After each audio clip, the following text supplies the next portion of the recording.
Mesa de análisis.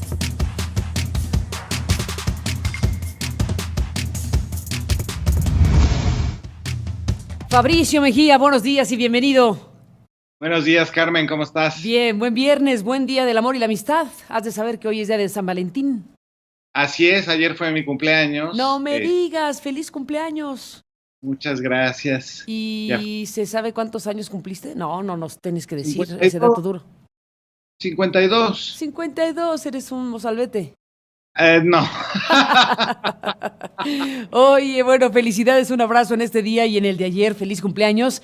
Y bueno, pues Ana Lilia Pérez Mendoza, un abrazo, buenos días, bienvenida, ¿cómo estás? Buen día, Carmen. Felicidades, Fabricio, y nos guarda nuestro pastel. Exactamente. No sé si hubo pastel, pero desde luego ni tú ni yo fuimos invitadas, claramente. Fuimos invitadas. Ana Lilia, No. ¿cómo hemos pensado en ti, en los trabajos que has presentado en estos años, en el momento que se vive con motivo de la detención en España de una pieza clave de esta historia de México de los últimos años, Emilio Lozoya? ¿Qué dice Ana Lilia Pérez Mendoza del momento y de lo que puede venir? Pues una pieza clave, Carmen, de todo un mecanismo de las verdaderas operaciones estructuradas en función de rescatar de la quiebra a los cuates y de beneficiar a quienes también les habrían beneficiado. Es decir, la mancuerna, yo lo definiría así, la mancuerna Peña Nieto y Emilio Lozoya hicieron de Pemex su alcancía personal. Y de esa alcancía sacaron de la quiebra y ayudaron a rescatar a algunos de sus amigos más cercanos e hicieron negocios muy redituables en favor de esos empresarios privados, de esos consorcios. ¿Qué es lo que ocurría en Pemex en ese momento? Había una intención clara de privatizar petróleos mexicanos y lo que se hizo fue una pretensión de un desmantelamiento acelerado y la oportunidad de negocios como los que hoy tienen bajo imputación a Emilio Lozoya. Negocios que iban más allá de las fronteras en México, y yo quisiera detenerme en un asunto que es un tema que será un pendiente en los próximos días, las próximas semanas, y que se relaciona precisamente con la inversión que se hizo en el astillero en Vigo, España. Para que la audiencia tenga referencia de eso, que es un tema pendiente que está en agenda y que Santiago Nieto ya ha dicho que la unidad de inteligencia financiera está revisando esta operación. En noviembre de 2013, a través de Pemex Internacional, Emilio Lozoya dispone que se compre a un astillero que se llama Barreras, que está en Vigo, España, el 51% de su tenencia accionaria. ¿Qué quiere decir? Que con este porcentaje Pemex se convertía en socio mayoritario. Pero ¿cuál era la circunstancia de este astillero? Era un astillero bastante antiguo, con mucha tradición, pero que enfrentaba una severa crisis como el resto del sector en Europa. Por supuesto que la disposición del gobierno de Peña y de Lozoya de enviar dinero de Pemex a Galicia fue vista como un bálsamo salvador para ese sector marítimo. Y es importante traerlo a la escena pública, no solo por la investigación que ahora lleva la Unidad de Inteligencia Financiera, sino porque Petróleos Mexicanos también, a través de su área jurídica, está revisando el estatus de esta operación. Es otro de los casos clave de las imputaciones contra Emilio Lozoya, pero además por el nivel de vinculaciones que podría tener, porque la operación de la inyección de Pemex en este astillero se llevó a niveles presidenciales, Carmen. Tanto Enrique Peña Nieto como en España el gobierno de Mariano Rajoy, el presidente de la Junta de Galicia, Alberto Núñez, pues estuvieron muy interesados en llevar adelante este proceso. Y hay ahora muchas coincidencias en la detención de Emilio Lozoya en España, cuando muchas de las operaciones tan cuestionables que hizo como director de Petróleos Mexicanos, usaron precisamente a España como un paraíso fiscal. Gran parte de las empresas de papel que se operaron para mecanismos de transacciones como el de las compras de las plantas chatarra, como esta inversión del astillero y otras transacciones tuvieron como base España. Así que es un caso que está actualmente bajo investigación, y la cereza del pastel en esta inversión que resultó un desastre para Pemex, que habla de una pérdida de 50 millones de euros, es que había una pretensión de que la Secretaría de Marina le enviara el trabajo que se podría hacer en astilleros mexicanos a este astillero en Vigo. Había esa pretensión y así se le planteó a gente del Consejo de Administración de Petróleos Mexicanos. Es decir, había una intención muy clara, muy evidente, y en algunos casos se fue concretando, de ir desmantelando a Petróleos Mexicanos en beneficio de gente muy cercana tanto a Enrique Peña Nieto como a Emilio Lozoya. Bueno, Fabricio, nos da aquí Ana Lilia esta parte del entramado y este foco de atención que por alguna razón nos pones, Ana Lilia. ¿Algo sabes que viene fuerte sobre el tema? Pues sí, precisamente es esa investigación que se está llevando tanto en España como en México, que ya va muy avanzada y que se relaciona con el caso de este astillero, que podría tener mucho más de fondo. Fabricio, ¿cómo ves las cosas una vez que está este personaje clave de estos últimos años en México, pues en España, detenido de la forma que fue detenido, con la perspectiva de que lo extraditan a México? ¿Cómo lo ves, Fabricio?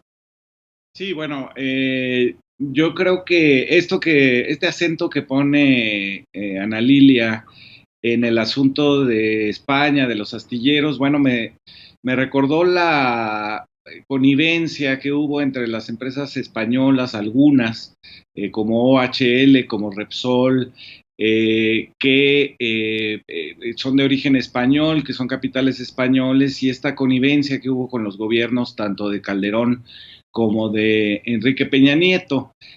Ahora, yo creo que también habría que indagar en México el destino de los sobornos de Odebrecht a Lozoya, que terminaron en la campaña de Enrique Peña Nieto, en la campaña del PRI, porque ayer el propio Osorio Chong, el propio PRI, en un comunicado oficial, dicen esto es un asunto de Emilio Lozoya, esto no es un asunto del partido.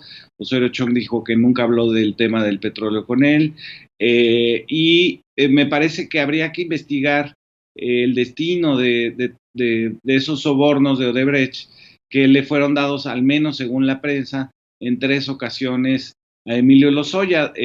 ¿Cuánto fue? ¿Dónde terminaron? Esto es lo que se dijo en el juicio contra Odebrecht en Brasil, y habíamos estado diciendo, bueno, aquí no hay grandes investigaciones sobre esto, se ha querido tapar esto. Bueno, ahora que está detenido Emilio Lozoya, me parece que sería un buen momento para limpiar este tema, que es el financiamiento de los partidos, el financiamiento ilegal de los partidos en las elecciones mexicanas, ¿no? Pues ese es el gran asunto. Escuchábamos al doctor Buscaglia esta semana, o hemos oído varias voces a lo largo de estos días, y Buscaglia tocaba exactamente lo que dices, Fabricio. Al final de cuentas, estamos frente a la pregunta de si habrá o no una suerte de maxiproceso, es decir, investigación judicial, una investigación criminal con una lógica de red. Un desarrollo de investigación criminal que puede involucrar pues a decenas o a centenares de personas, en todo caso, si nos atenemos a experiencias en el mundo que han tenido lugar, desde luego el caso italiano, que es el emblemático, y otros que también han marcado la historia de varios países. Entonces aquí el tema es que, como diría Buscaglia, ¿no? Un buen fiscal en algún país que está frente a esto empieza con la hipótesis central de que los dineros en curso de estos entramados son para financiar campañas, para mantener o para llevar al poder a gente con la cual se pueda colaborar corruptamente.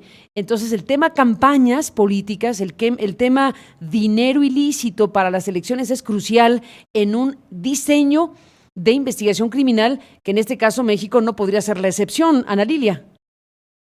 Del caso Lozoya tiene un papel principal porque tiene todas esas aristas, tiene tanto el componente de los supuestos sobornos que se habrían recibido en una época en que Emilio Lozoya se desempeñaba precisamente como un lobista, como un cabildero a nivel internacional para Enrique Peña Nieto como candidato a la presidencia de la República. Ese es su primer acercamiento con Enrique Peña Nieto y que se hace a través de Luis Videgaray. Después está el componente de que está identificado que esos supuestos sobornos vienen por parte de empresas que en otras administraciones comenzaron a ser beneficiadas con contratos muy jugosos. Y aquí es donde entra el componente del caso Odebrecht con el contrato tan lucrativo que recibió en México y que hemos comentado en otras mesas. El propio corporativo identifica como la joya de su corona a nivel internacional la planta que mantienen en Veracruz, la planta de etileno 21. Por eso es muy relevante este planteamiento que ha hecho el propio presidente de que este es uno de los casos que está bajo investigación, porque se están planteando elementos que van conectando uno con otro. Emilio Lozoya como operador de campaña de Enrique Peña Nieto recibiendo estos supuestos sobornos de una empresa que a su vez fue beneficiada con grandes contratos de carácter transnacional, que además se asumió como una gran corruptora a nivel global, pero también Emilio Lozoya como director de la principal empresa de este país, haciendo operaciones a nivel global también que iban beneficiando a empresarios que pues veían muy bien el tipo de gobierno que se tenía, un gobierno que les garantizaba los privilegios que se tenían a través de la empresa más importante que tenemos en este país. Y si vamos conectando empresas con esta línea de tiempo de los beneficios que iban recibiendo, ahí es donde todo conecta, ahí es donde podemos ubicar a OHL, en la cual Emilio Lozoya había sido consejero, y OHL como principal beneficiaria también del propio gobierno, que del Estado de México pasa al gobierno federal y la empresa sigue teniendo beneficios. A mí me parece que tanto el planteamiento que ha hecho el jefe de la Unidad de Inteligencia Financiera, Santiago Nieto, como lo que el propio fiscal general de la República, Carmen, comentó contigo de que el caso de Emilio Lozoya no es aislado y así lo reconoce, y creo que en eso hay coincidencia de todos nosotros, apunta a que sí se tienen elementos para ir por ese entramado que al final opera como crimen organizado. El crimen organizado opera de esta manera, el crimen organizado va más allá del empistolado o el narcotraficante. Esta es una verdadera red de crimen organizado con los componentes de operaciones criminales tan sofisticadas como el tipo de empresas con las que operaba Emilio Lozoya a nivel global, con las cuales hizo tanto transacciones entre petróleos mexicanos y consorcios internacionales, y el tipo de transacciones que hizo con empresas también fachada para lavarlo el dinero que habría recibido él y otros. Ni más ni menos. Déjenme hacer una pausa, Fabricio, Ana Lilia, y regresamos en esta mesa de viernes. Mesa de análisis. Regresamos, Ana Lilia Pérez Mendoza. ¿Tenías algo más que agregar del tema Lozoya y este momento que se vive? Sí, Carmen, que analizando los componentes de caso por caso de las imputaciones que hay en contra de Emilio Lozoya, pues esta detención finalmente va cerrando la pinza en torno a Enrique Peña Nieto. Y más allá de la narrativa presidencial de que no se pretendía juzgar a expresidentes, este es un caso que mostrará qué tan selectiva o no puede ser la justicia en México, qué tan a fondo se busca llegar en las investigaciones. Planteo dos casos muy claros en las adquisiciones de las compras de las plantas chatarra. Se tuvo el aval desde la presidencia y tan se tuvo el aval que el propio Enrique Peña Nieto lo incluía como uno de sus logros de gobierno en sus informes, la compra de la planta de agronitrogenados, por lo menos. Y el caso del astillero también, en el cual se avaló este tipo de operaciones. Entonces, se va cerrando la pinza en torno a Enrique Peña Nieto, que tarde o temprano deberá ser llamado a rendir cuentas por estos mismos casos que hoy enfrenta Emilio Lozoya.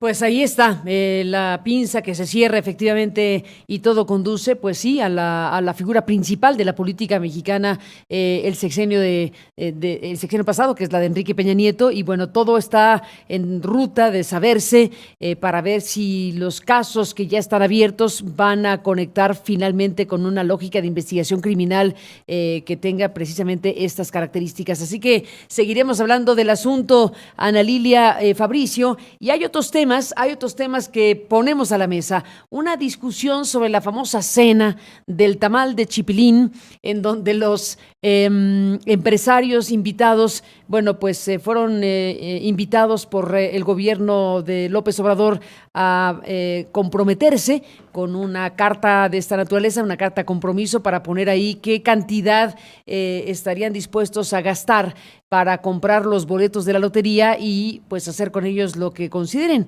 regalarlos a sus trabajadores, revenderlos a un precio que no sea mayor al que está en el cachito de 500 pesos, en fin, toda una discusión que incluye, decíamos más temprano, lo que Reforma plantea hoy en primera plana, un debate legal, ¿es legal? ¿No es legal? ¿Es un sablazo lo que hizo López Obrador a los empresarios?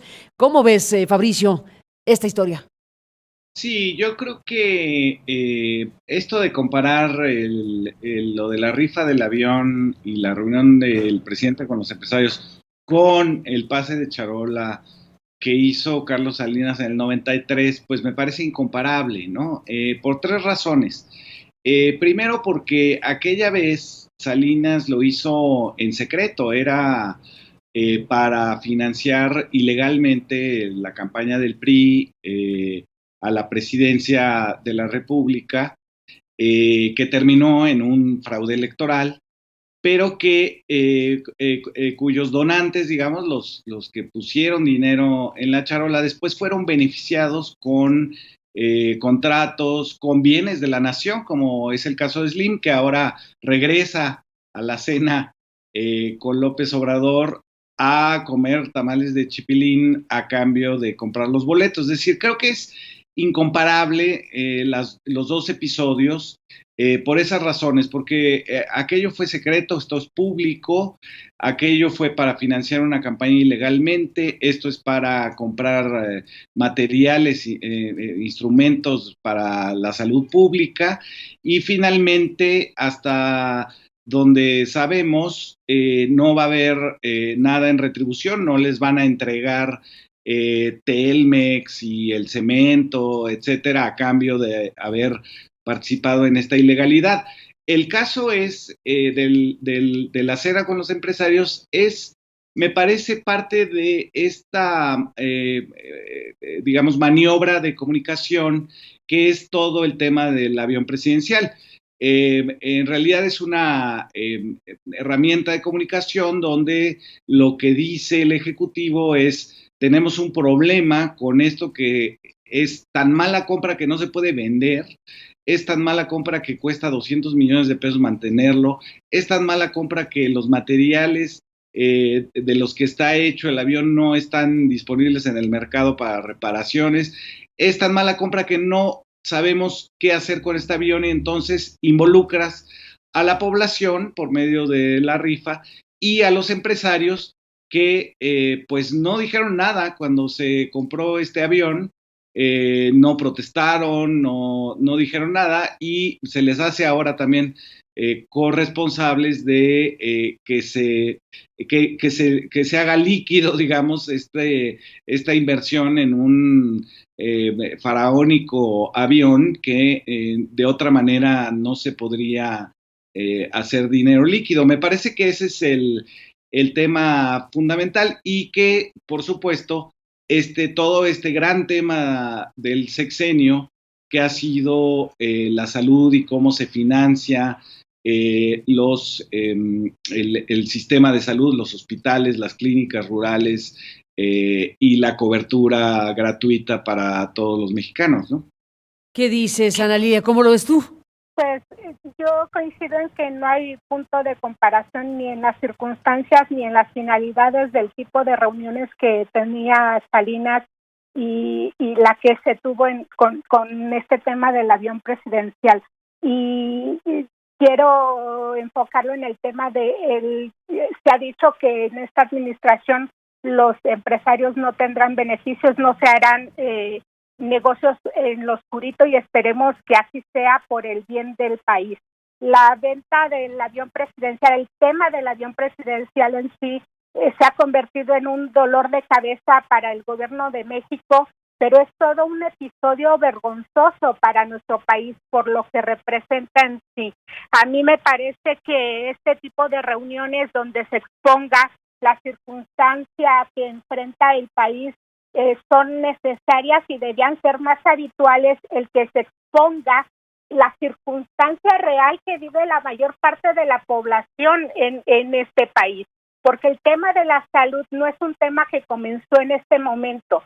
El tema de las corruptelas, los desabastos de medicamentos, el cómo se fue convirtiendo todo el sistema de salud en elefantes blancos, de los cuales se beneficiaron no pocos empresarios privados, por cierto. Es un tema que debe generar conciencia para todos, así como la búsqueda de soluciones. Es un tema que está representando un problema para México, porque aún no se ha logrado consolidar el cómo va a operar el INSABI, por ejemplo, y hay mucha gente que ahora mismo está en una circunstancia incierta frente a temas de salud, y es algo que debe interesarnos a todos, el cómo resolvemos este gran problema que es un lastre de mucho tiempo. A mí me parece que a veces lo legal no es moral y en sentido contrario también, en tanto se busque resolver problemas que tengan como finalidad el bien público. Me parece que eso es lo que se espera de cualquier gobierno. Déjenme, Fabricio, Ana Lilia, hacer una pausa. Presentamos un resumen, una pausa y volvemos con ustedes en esta mesa de viernes. Mesa de análisis.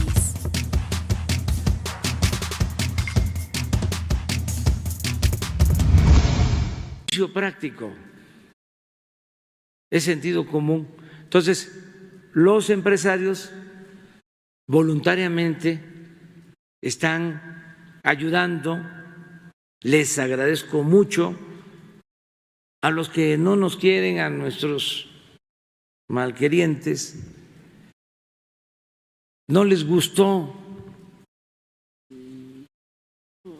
Los del PAN dijeron que los habíamos extorsionado, imagínense. O sea, se exceden, o sea,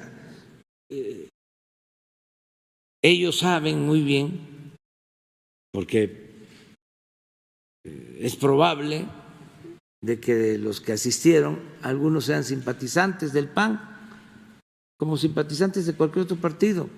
Entonces ellos saben qué se trató, o que les pregunten si hubo una insinuación para que fuese a forciori,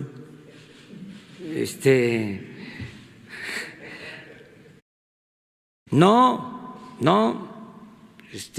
incluso hasta lo subrayé eso. Otro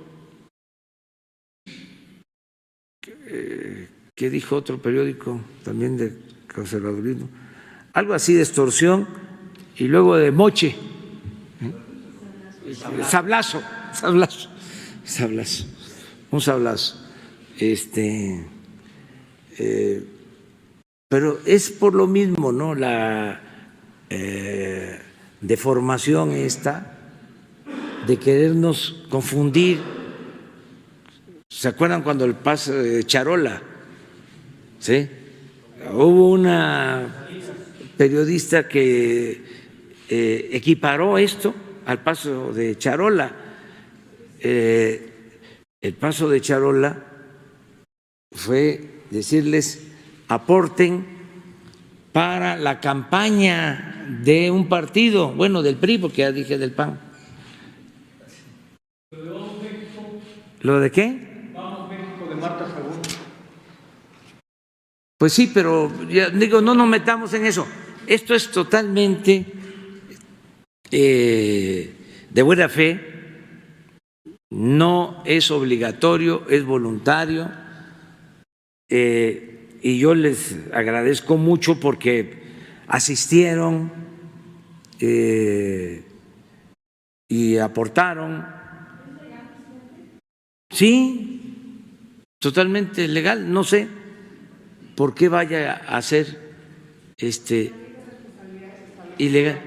¿No se puede solicitar dádivas para beneficio propio o de terceros, en este caso? Pero primero hay que ver qué es dádiva, si esto sí es una dádiva, habría que ver los fines, porque no es para beneficio personal, sí, pero para beneficio público, beneficio social. ¿Revisaron el pacto jurídico antes de organizar esta Sí, petición? sí, desde luego, y no hay ningún problema. O sea, sería inconcebible, pues, que hiciéramos algo contrario a la ley, ¿sí?, y en beneficio personal.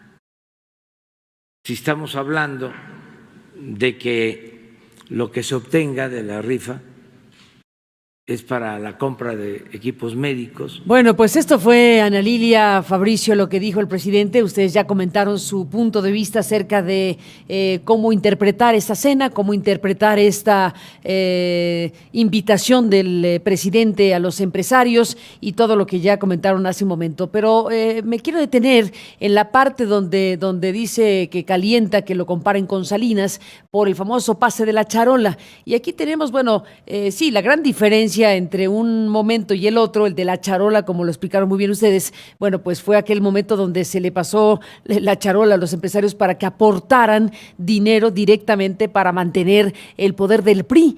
Y bueno, pues ese tipo de financiamiento a las campañas, ahora también hay que tenerlo a cuenta, no solo por la historia del tipo de maneras que había en nuestro país para que un presidente dijera éntrenle para mantener este esquema que nos conviene a todos, y hay toda una serie de crónicas acerca de la famosa cena aquella donde se pasó la charola a los empresarios, pero lo traigo a colación esto porque aquel financiamiento de empresarios a campañas políticas, desde luego fuera del marco legal, desde luego totalmente indebido. Al paso del tiempo también ahora estamos frente al financiamiento de campañas vía contratos, vía operaciones como las de Odebrecht, y este otro financiamiento de campañas políticas para ese partido que es el PRI lleva al punto de preguntarle al presidente hoy en México si hay o no materia para que se pueda perder el registro, porque como hay un nuevo marco legal y si resulta que de las investigaciones judiciales se confirma, como todo indica, que hubo financiamientos ilícitos, ilegales para campañas políticas en este país, pues está también el tema de los registros de esos partidos, en este caso del PRI en particular, por el caso Odebrecht. Déjenme que nuestra producción ubique este momento y díganme qué piensan, Ana Lilia, Fabricio, de esta vertiente, de lo que podría ocurrir si efectivamente los procesos judiciales derivan en esto. Que el PRI perdiera su registro, dado que los recursos que se obtuvieron de Odebrecht, bueno, pues venían de una compañía extranjera y esto está penado. Esta es mi primera pregunta. Gracias. Bueno, lo tendría que resolver la Fiscalía y ver si aplica la nueva legislación, el nuevo marco legal de considerar delito grave el fraude electoral y si está en la ley, ahora sí tipificado, y si la Fiscalía Electoral puede llevar a cabo esta decisión, si tienen ellos elementos para hacerlo, si hay marco legal para hacerlo. Hay que esperar a ver qué resuelven. Nosotros no tenemos la intención, la verdad, de afectar en lo particular a nadie, ni afectar a partidos. Lo que queremos es que se termine con la corrupción y que no haya impunidad. ¿Cómo ves, Ana Lilia Pérez? Me parece que no se va a llegar hasta el punto de procesar para quitar el registro al partido. Recordé el famosísimo caso del Pemex Gate, donde fue una operación perfectamente comprobada el desvío de recursos de petróleos mexicanos a la campaña de Francisco Labastida Ochoa, y ni siquiera se procesó como debía realizarse. Tenemos un Carlos Romero de Camps, uno de los principales operadores, impune hasta estos momentos. Se habla de un nuevo marco legal dentro del cual se considera ya como delito grave el fraude electoral, pero pues la ley no se puede aplicar de manera retroactiva. El caso Odebrecht, incluso por sí, me parece que tiene el componente del financiamiento ilícito si se dio a la campaña, pero va más allá del solo financiamiento de esta campaña y se debe analizar y juzgar también como un caso de carácter transaccional. Lo hemos detallado aquí ampliamente, pero sí sería muy conveniente que a partir de este caso se pueda analizar los alcances que puede tener ya la aplicación del nuevo marco legal para que de alguna manera se ponga o se inhiba por lo menos el tipo de financiamiento fuera del marco legal que hemos tenido por muchos años, Carmen. Estos son casos que se han documentado ampliamente, que generaron en el caso de Odebrecht pues hasta la destitución de Santiago Nieto de la CEPADE. Recordemos que la investigación de este caso fue lo que generó el que lo sacaran de esta fiscalía, y ahora es un buen elemento, un buen marco jurídico para ver los alcances que se tiene, hasta dónde se puede llegar para sancionar el financiamiento ilegal a campañas políticas. ¿Qué dices, Fabricio? Sí, yo coincido con Ana Lilia, no creo que vayan a llegar a ese extremo, pero sí me parece que es interesante revisar el tema de la pérdida del registro de un partido por financiamiento ilegal. Estamos acostumbrados a que los partidos en México pierden el registro cuando no alcanzan el 3% de la votación nacional, y ahí queda el asunto, y ha habido casos realmente paradigmáticos de corrupción donde se fundan partidos para negocios personales, para vivir del financiamiento legal e ilegal, y después no se le piden cuentas a los dirigentes de los partidos que pierden el registro o de las candidatas que se retiran de las contiendas.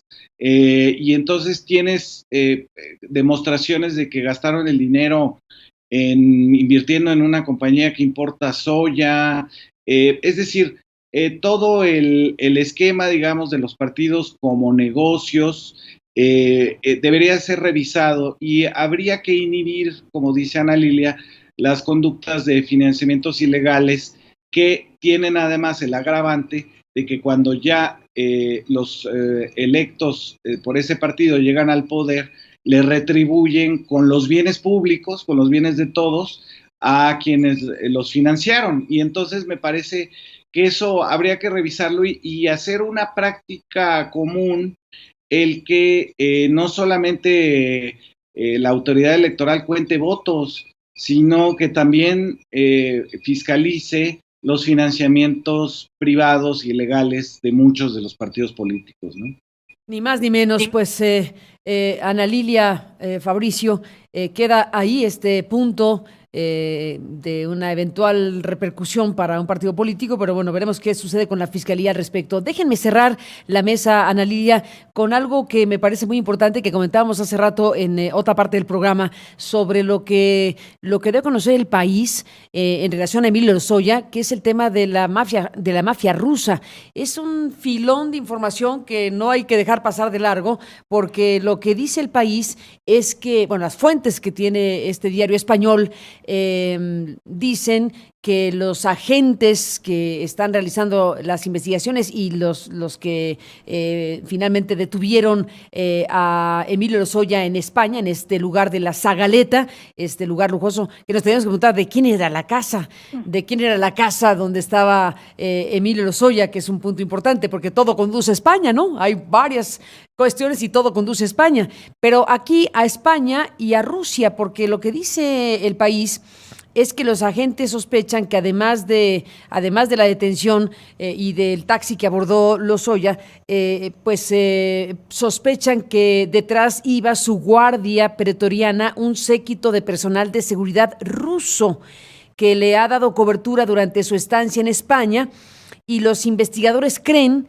incluso que Lozoya, este avesado economista de 45 años con estudios en Harvard, podía estar blanqueando dinero para alguna organización mafiosa procedente de Rusia, según fuentes próximas a la investigación. Ana Lilia, ¿cómo ves?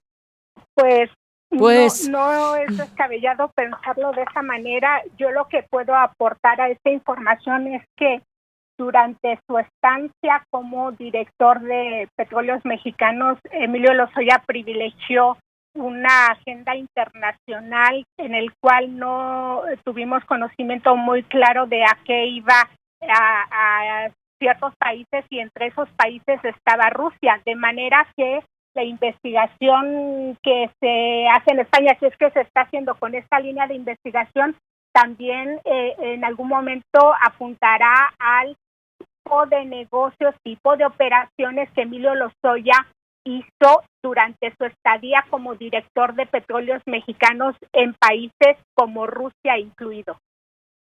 Como Rusia incluido, pues todo esto a la mesa. Fabricio, Ana Lilia, estaremos hablando como siempre. Gracias por estar esta mañana de viernes. Un abrazo, Fabricio. Un abrazo. Nada más recordar que había venido un representante del gobierno ruso unos días antes de la detención de Emilio Lozoya, ¿no? ¿Y le encuentras conexión?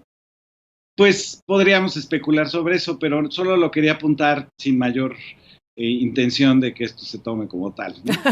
Pues ahí está, por lo pronto, la sospecha de los agentes que están realizando las investigaciones en España, los que capturaron a Emilio Lozoya, y bueno, hay que subrayarlo porque no es cualquier cosa al final de cuentas. ¿Qué hacía en España?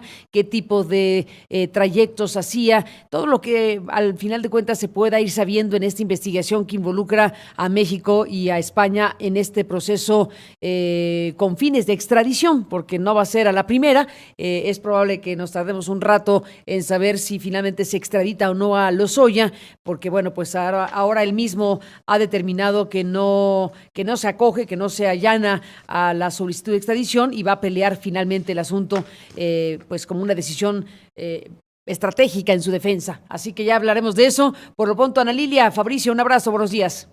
Buen día, Carmen. Igualmente, a los dos, gracias. Feliz cumpleaños en esta semana, Fabricio, y feliz Día del Amor y la Amistad a los dos y al público esta mañana de viernes.